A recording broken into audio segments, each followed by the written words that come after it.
ಇಲ್ಲ ಇಲ್ಲಪ್ಪ ಭಯೋತ್ಪಾದಕರಿಂದ ನಮ್ಗೆ ಹೊಡಿತಾ ಇದ್ದಾರೆ ಮಾಡ್ತಾ ಇದ್ದಾರೆ ಹೇಳ್ತಾ ಇದ್ವಿ ಜಗತ್ತಿನ ಮುಂದೆ. ಅದು ನಮ್ಮ ಬಗ್ಗೆ ಇಲ್ಲ. ಈ ಕಾಶ್ಮೀರ ಇಂಟರ್ನ್ಯಾಷನಲ್ ಸಮಸ್ಯೆ ಅಂತ ಮಾಡ್ತಾ ಇದ್ದಾರೆ. ಅದನ್ನು ಕಾಶ್ಮೀರ ಸಮಸ್ಯೆ ಮಾಡಿ ಕಾಶ್ಮೀರನ್ನ ಒಂದು ನ್ಯೂಟ್ರಲ್ ಏರಿಯಾ ಮಾಡುವ ವಿಚಾರದಲ್ಲಿ ಹೊಂಟಿದ್ದಾರೆ ಅವರು ಅಮೆರಿಕಾದು. ಅಂದ್ರೆ ನಮಗೆ ಬೆಂಬಲ ಇಲ್ಲ ಅವ್ರದ್ದು. ಅದು ಭಯೋತ್ಪಾದಕ ದೇಶಪ್ಪ, ನಮ್ಮ POK ನಮ್ಮದು ಅಂತ ನಾವು ಹೇಳ್ತಾ ಇದ್ವಿ. ಅದನ್ನು ಒಪ್ತಾ ಇಲ್ಲ ಅವರು. POK ನಿಮ್ಮದು ಅಲ್ಲ, ಈಗ ಇದ್ದಿದ್ದು ನಿಮ್ಮದಲ್ಲ, ಇದು ಸಪ್ರೇಟ್ ಮಾಡೋಣ ಮಾತಾಡ್ತಾ ಇದ್ದಾರೆ. ಇದರಿಂದಾಗಿ ನಾವು ಅಂತಾರಾಷ್ಟ್ರೀಯ ನೀತಿಯನ್ನು ನಿರ್ಮಾಣ ಮಾಡೋದು ತಪ್ಪಿದೀವಿ ಅಂತ. ಸರ್, ಏನಿದ್ರು ನೀವು ಹೇಳಿ ಕರೆಕ್ಟ್ ಅದ ರೀ. ಆದರೆ ಈ ಸಂದರ್ಭದಾಗ ರೀ ಅಲೆಕ್ಸಾಂಡರ್ ನೆನಪಾಗ್ತದೆ ಸರ್, ಚಕ್ರವರ್ತಿ ಸರ್. ಇಡೀ ಜಗತ್ತನ್ನು ಜಯಿಸ್ಬೇಕನ್ನೋಂಥ ಹೊಂಟ ಮನುಷ್ಯ ರೀ. ಕೊನೆಗೆ ಅವಾಗ ಏನಾಗ್ಬಿಡ್ತದಂತಾರೆ, ಏನು ಮಾಡಿದ್ರು ಕಡೆ ಇದು ಶೂನ್ಯ ಎಲ್ಲ. ಆವಾಗ ತನ್ನ ನೋಡ್ರಿ, ನಾನು ಸತ್ತ ನಂತರ ನನ್ನ ಎರಡೂ ಕೈಗಳನ್ನು ಹೊರಗಡೆ ಇಟ್ಟು ಮೆರವಣಿಗೆ ಮಾಡಿರಿ ಅಂತ ಹೇಳಿದ್ರು. ಈ ಒಂದು ಪ್ರಜ್ಞೆ ನಮ್ಮಲ್ಲಿ ಮೂಡಬೇಕು ಸರ್. ಯಾಕಂದ್ರೆ ನಾವು ಏನೇ ಇಲ್ರಿ, ಎಷ್ಟೇ ನಮ್ಮ ದೇಶನ ಬಿಟ್ಕೊಡ್ಬೇಕಂತಲ್ಲ, ಇಲ್ಲ ದೇಶಾಭಿಮಾನ ಬಿಟ್ಕೊಡ್ಬೇಕಂತಲ್ಲ, ಇಲ್ಲ ನಮ್ಮ ಸಂಸ್ಕೃತಿನ ಬಿಟ್ಕೊಡ್ಬೇಕಂತಲ್ಲ. ಆದ್ರೆ ಇನ್ನೊಂದು ಸಂಸ್ಕೃತಿ ಆ ರೀತಿ ಗೌರವಿಸ್ಬೇಕು. ನಮ್ಮ ತಾಯಿ ನಾವು ಎಷ್ಟು ಗೌರವಿಸ್ತೀವೋ ಅದಷ್ಟ ಪ್ರಮಾಣ, ಅದಕ್ಕಿಂತ ಕಡಿಮೆ ಅಥವಾ ಒಂದೀಟ್ ಹೆಚ್ಚ ಮಾಡ್ರಿ.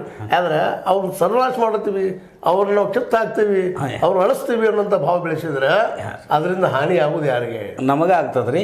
ಅದಕ್ಕಾಗಿ ನಾವೇನು ಮಾಡೋದು ಗೊತ್ತಾ ಸರ್, ಸ್ವಾರ್ಥವನ್ನು ಬಿಟ್ಟರೆ ಸಾಧ್ಯ ಆದಷ್ಟು ನಿಸ್ವಾರ್ಥ ಭಾವದಿಂದ ರೀ ಎಲ್ಲರೂ ಒಂದಾಗಿ ಎಲ್ಲರೂ ನಮ್ಮವರಂತ ತಿಳ್ಕೊಂಡ್ರಿ, ಸಹೋದರ ವಾತ್ಸಲ್ಯವನ್ನು ಹಂಚ್ಕೋತಾರೆ, ಪ್ರೀತಿಯಿಂದ ಬಾಳೋದ್ರೊಳಗೆ ಏನಾಯ್ತು ಅಂತಂದ್ರೆ ಸರ್, ಅದು ನಮಗೆ ಒಂದು ಒಳ್ಳೆಯ ಸದ್ಗತಿ ಆಗ್ತದೆ.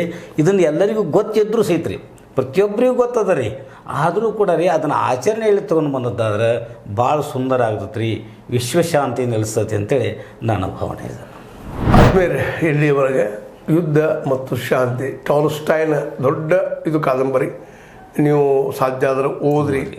ಯಾಕಂತಂದ್ರೆ ಯುದ್ಧ ಅದು ಶಾಶ್ವತ ಅಲ್ಲ, ಶಾಂತಿನ ಶಾಶ್ವತ ಅನ್ನುವಂಥ ಮಾತನ್ನು ಬಿಂಬಿಸ್ತಾ ಇದ್ದಾರೆ ಅವರು. ಇವತ್ತು ಅದು ಅನ್ನಿಸ್ತಾ ಇದೆ.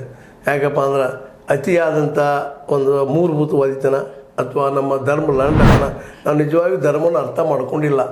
ಧರ್ಮೋ ರಕ್ಷಿತಿ ಅಂತ ಹೇಳ್ತಾರೆ. ಧರ್ಮವನ್ನು ಯಾರು ರಕ್ಷಣೆ ಮಾಡ್ತಾರೆ, ಅದು ರಕ್ಷಣೆ ಮಾಡ್ತಂದ್ರೆ ಗೌರವ ಕೊಟ್ಟು ಗೌರವ ತೆಗೆದುಕೊಳ್ಳಪ್ಪ ಅನ್ನೋದು ಸಿಂಪಲ್ ಡೆಫಿನೇಷನ್ ಅದ, ಕೂಡಿ ಬದುಕುವಂಥದ್ದು ಅದ. ಆ ನೆಲೆಯಲ್ಲಿ ನಾವೆಲ್ಲ ಚಿಂತನೆ ಮಾಡೋಣ. ನಮ್ಮ ಹಿಂದುತ್ವ ಶ್ರೇಷ್ಠ, ಅವ್ರ ಮುಸಲ್ಮಾನತ್ವ ಶ್ರೇಷ್ಠ, ಇನ್ನೊಬ್ರು ಕ್ರಿಶ್ಚಿಯನ್ ಶ್ರೇಷ್ಠ ಅನ್ನೋದಲ್ಲ. ಎಲ್ಲ ಶ್ರೇಷ್ಠದ ಕೂಡಿದಾಗ ಒಂದು ಶ್ರೇಷ್ಠ ವ್ಯಕ್ತಿತ್ವ ನಿರ್ಮಾಣ ಆಗ್ತದೆ, ಮತ್ತು ದೇಶ ನೆಮ್ಮದಿಯಿಂದ ಇರಲಿಕ್ಕೆ ಸಾಧ್ಯ ಇದೆ. ಈ ದೇಶದಲ್ಲಿ ಹೊಸ ಚಿಂತನೆಗಳನ್ನು ಮಾಡೋದು ಯೋಗ್ಯ ಅನ್ನೋದು ನಮ್ಮ ಈಶ್ವರ ಚಂದ್ರ ಬೆಡಗೇರಿಯವರ ಸ್ಪಷ್ಟ ಅಭಿಪ್ರಾಯ. ಇದಕ್ಕೆ ನಿಮಗೇನು ಅನ್ನಿಸ್ತದ? ನಾವು ಚರ್ಚೆ ಮಾಡಿದ್ವಿ ವ್ಯರ್ಥ ಅನ್ನಿಸ್ತದನ ಅಥವಾ ಇದರಲ್ಲಿ ಸರಿ ಅದನ ತಪ್ಪದನ? ನೀವು ವಿಮರ್ಶೆ ಮಾಡಿರಿ, ಅನಿಸಿಕೆಗಳನ್ನ ಹೇಳ್ತಾ ಇರಿ. ಮತ್ತು ಅದಕ್ಕಿಂತ ಮುಖ್ಯವಾಗಿ ನಿಮ್ಮ ಸಲಹೆ ಸೂಚನೆ ಕೊಡ್ತಾ ಇರಿ ಅಂತ ಹೇಳ್ತಾ ಇದನ್ನು ಲೈಕ್ ಮಾಡಿರಿ, ಶೇರ್ ಮಾಡಿರಿ, ಕಮೆಂಟ್ ಮಾಡಿರಿ, ಜೊತೆಗೆ ಸಬ್ಸ್ಕ್ರೈಬ್ ಮಾಡಿರಿ ಅಂತೇಳಿ ಮತ್ತೊಮ್ಮೆ ಮನವಿ ಮಾಡ್ತಾ H60 ನ್ಯೂಸ್ ಅರ್ಥ ಸೀತಾರಾಮ ಸತ್ಯದ ಕೈಗಳಲ್ಲಿ ವಂದನೆಗಳು. ನಮಸ್ಕಾರ.